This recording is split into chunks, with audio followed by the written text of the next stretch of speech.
Middle east से इस वक्त की सबसे बड़ी और सनसनीखेज खबर आ रही है। ईरान की सेना यानी इस्लामिक रिवॉल्यूशनरी गार्ड कॉर्प्स ने एक बेहद चौंकाने वाली और विस्तृत रिपोर्ट जारी की है। ईरान का दावा है कि हालिया संघर्षों में उन्होंने अमेरिकी सेना के पूरे डिफेंस सिस्टम और लॉजिस्टिक नेटवर्क को तहस नहस कर दिया है। आईआरजीसी ने बाकायदा एक लंबी लिस्ट जारी कर उन हथियारों, रडार और ठिकानों का ब्यौरा दिया जिन्हें नष्ट करने का उनका दावा है।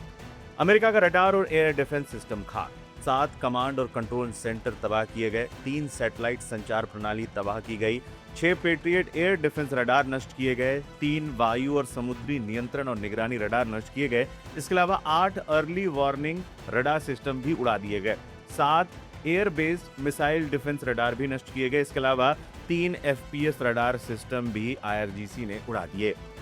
ईरान की इस लिस्ट में सबसे बड़ा हमला अमेरिका की एयर डिफेंस पर बताया गया है। आईआरजीसी के प्रवक्ता के अनुसार उन्होंने अमेरिका के बेहद उन्नत माने जाने वाले 6 पेट्रियट एयर डिफेंस सिस्टम को पूरी तरह से नष्ट कर दिया। इसके साथ ही 7 कमांड और कंट्रोल सेंटर्स और दुश्मन की मिसाइलों का पता लगाने वाले 8 अर्ली वार्निंग रडार सिस्टम को भी मलबे में तब्दील करने का दावा किया गया है। ईरान का दावा है कि उन्होंने अमेरिका के सैटेलाइट कम्युनिकेशन और लॉन्ग रेंज रडार सिस्टम को भी भारी चोट पहुंचाई है, जिससे अमेरिकी सेना का निगरानी तंत्र पंगु हो गया।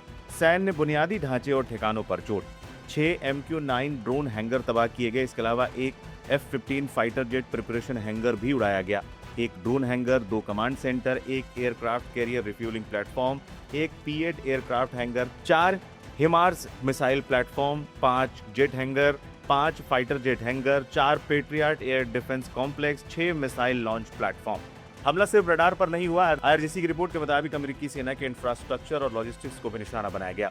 ईरान का दावा है कि अमेरिकी वायुसेना के 6 शक्तिशाली MQ-9 रिपर ड्रोन्स के हैंगर्स को भी उड़ा दिया गया। इसके अलावा युद्धक जहाजों और फाइटर जेट्स के लिए जीवन रेखा माने जाने वाले 12 फ्यूल स्टोरेज और 17 गोला बारूद के बंकरों को भी पूरी तरह से तबाह कर दिया गया। इतना ही नहीं, बहरीन में स्थित अमेजोन से जुड़े एक अमेरिकी खुफिया artificial agency AI data centre को भी मलबे में मिलाने का बड़ा दावा ईरान ने किया है।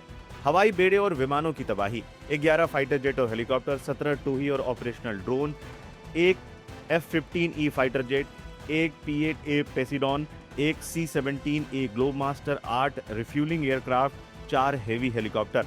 इस विस्तृत रिपोर्ट का सबसे संवेदनशील हिस्सा है अमेरिकी वायुसेना को हुआ नुकसान। आईआरजीसी की लिस्ट के अनुसार इस पूरे ऑपरेशन में अमेरिका ने अपने 11 फाइटर जेट्स और हेलीकॉप्टर गंवाए हैं। इसके साथ ही आसमान में नजर रखने वाले 17 ऑपरेशनल ड्रोन, हवा में ही ईंधन भरने वाले 8 रिफ्यूलिंग एयरक्राफ्ट, एक F-15E फाइटर जेट और एक C-17E ग्लोबमास्टर ट्रांसपोर्ट विमान भी इस हमले की चपेट में आया है। ईरान की तरफ से जारी की गई ये सूची बेहद लंबी और सटीक और हैरान करने वाली है, लेकिन यहाँ एक बड़ा और महत्वपूर्ण सवाल उठता है कि क्या वाकई अमेरिका को इतना भारी नुकसान पहुंचा है। रक्षा विशेषज्ञों का कहना है कि जब भी दो देशों के बीच इस तरह का तनाव होता है तो युद्ध के मैदान के समानांतर एक इंफॉर्मेशन वॉरफेयर यानी सूचना का युद्ध भी लड़ा जाता है। अब तक अमेरिकी रक्षा मंत्रालय या किसी भी स्वतंत्र अंतर्राष्ट्रीय न्यूज एजेंसी ने ईरान की इन दावों की पुष्टि नहीं की है। आमतौर पर इतने बड़े पैमाने पर तबाही होने पर सैटेलाइट तस्वीरों में सब कुछ साफ दिखने लगता है। हालांकि इसलिए जब तक कोई आधिकारिक पुष्टि नहीं होती है तब तक इसे ईरान का एक मनोवैज्ञानिक युद्ध, साइकोलॉजिकल वॉरफेयर या घरेलू जनता का मनोबल बढ़ाने का एक रणनीतिक प्रयास ही माना जा रहा है।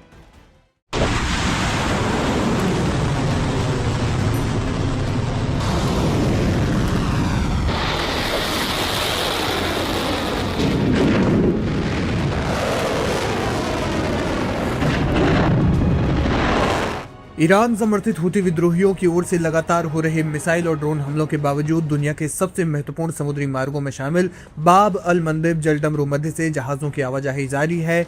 हालांकि सुरक्षा जोखिम लगातार बढ़ने के कारण कई जहाजों को अपना तय मार्ग बदलना पड़ रहा है, जबकि कुछ जहाज यात्रा के बीच से ही यू टर्न लेने को मजबूर हो रहे हैं। जानकार मानते हैं कि अगर ये स्थिति लंबे समय तक बनी रही तो वैश्विक व्यापार, तेल आपूर्ति और माल ढुलाई की लागत पर इसका गंभीर असर पड़ सकता है। न्यूयॉर्क टाइम्स के शिपिंग डेटा विश्लेषण के मुताबिक बाब अल मंदेब से गुजरने वाले जहाजों की संख्या पूरी तरह थमी नहीं है, लेकिन समुद्री सुरक्षा को लेकर अनिश्चितता लगातार जारी है। शिपिंग कंपनियां अब हर यात्रा से पहले सुरक्षा आकलन कर रही है और कई कंपनियां जोखिम से बचने के लिए वैकल्पिक समुद्री मार्ग अपना रही हैं। पिछले सप्ताह हूती विद्रोहियों ने कम से कम 3 तेल टैंकरों को निशाना बनाया। इनमें सबसे हालिया हमला शुक्रवार को हुआ। इन घटनाओं ने अंतर्राष्ट्रीय शिपिंग कंपनियों और ऊर्जा बाजार की चिंता बढ़ा दी है। लाल सागर में लगातार हमलों के कारण जहाजों का बीमा महंगा हो रहा है और माल ढुलाई की लागत भी तेजी से बढ़ रही है। सवाल ये है कि हूती विद्रोही समुद्र में हमले क्यों कर रहे हैं। अंसारुल्लाह का कहना है कि वे अपने विरोधियों पर दबाव बनाने के लिए इन समुद्री हमलों को अंजाम दे रहे हैं। पहले उन्होंने इजराइल से जुड़े जहाजों को निशाना बनाने की घोषणा की थी। मौजूदा क्षेत्रीय तनाव के बीच उन्होंने सऊदी अरब और उसके सहयोगियों से जुड़े जहाजों को भी धमकी दी है।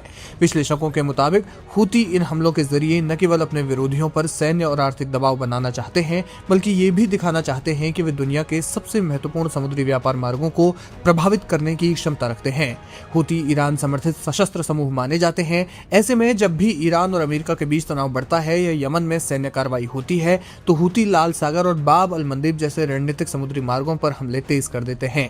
इससे क्षेत्रीय संघर्ष का असर सीधे अंतर्राष्ट्रीय व्यापार और ऊर्जा आपूर्ति पर पड़ता है। इसी बीच मध्य पूर्व में अमेरिका और ईरान के बीच जारी संघर्ष अब अपने 5वें महीने में पहुंच चुका है। इसका असर दुनिया के एक और महत्वपूर्ण समुद्री व्यापार मार्ग हुर्मुज़ जलडम भूमध्य पर भी देखने को मिल रहा है। ये जलडम भूमध्य लंबे समय से वैश्विक ऊर्जा आपूर्ति की जीवन रेखा माना जाता है और पहले दुनिया की कुल तेल आपूर्ति का लगभग 20% हिस्सा इसी मार्ग से गुजरता था। बढ़ते तनाव के कारण यहाँ भी जहाजों की आवाजाही और सुरक्षा को लेकर चिंताएं बढ़ गई है। जानकार मानते हैं कि अगर हूती विद्रोहियों के हमले जारी रहते हैं तो क्षेत्रीय संघर्ष और भी ज्यादा गहरा सकता है। ऐसे में वैश्विक सप्लाई चेन पर एक बार फिर गंभीर दबाव बन सकता है।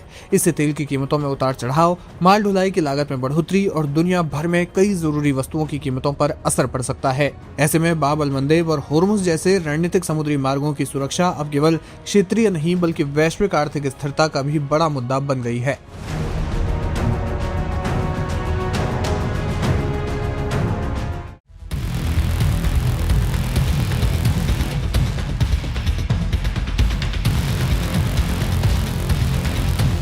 पश्चिम एशिया में मिसाइलों और ड्रोन्स की बारिश के बीच दुनिया के लिए एक ऐसा अलार्म बजा है जिसने वॉशिंगटन से लेकर तेल अवीव तक की नींद उड़ा दी है। आज दुनिया के सामने सबसे बड़ा और खौफनाक सवाल ये नहीं है कि मिडिल ईस्ट की जंग थमेगी या नहीं, बल्कि सवाल ये है कि क्या ईरान अब आधिकारिक रूप से परमाणु बम बनाने की दहलीज पर खड़ा है।